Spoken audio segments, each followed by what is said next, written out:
Mula Cagayan sa norte hanggang sa Negros sa Visayas, apektado ng malawakang pagbaha, bunsod ng habagat at bagyong Krising.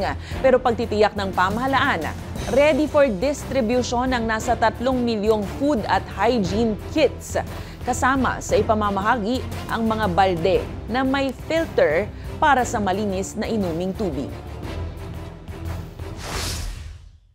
Nalubog sa baha ang mga palayan, daanan at kabahayan sa maraming bahagi ng bansa dahil sa pag-uulan na dala ng bagyong Krising at habagat, Biyernes, July 18. Sa Negros Occidental, tumirik ang maliliit na sasakyan na nagpumilit na tumawid sa malalim na baha. Ganito rin ang nangyari sa mga motorista sa Puerto Princesa, Palawan, kahit ang mga truck napahinto at kinailangang itulak.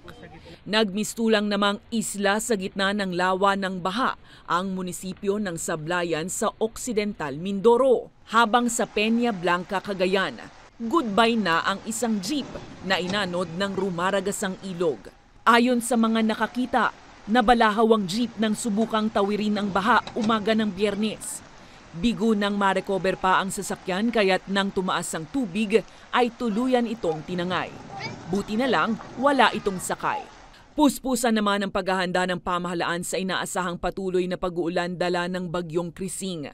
Kanina, personal na ininspeksyon ni Pangulong Ferdinand Marcos Jr. ang warehouse ng Department of Social Welfare and Development sa Pasay City para i-monitor ang paghahanda ng relief goods.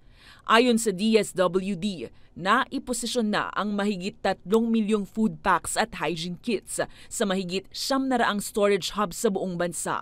Personal ring sinubukan ni PBBM ang ipapamahaging mga balde na may filter para sa malinis na inuming tubig. Yung tinesting namin, yun yung balde na merong filter na kahit anong klaseng tubig, wag lang malat.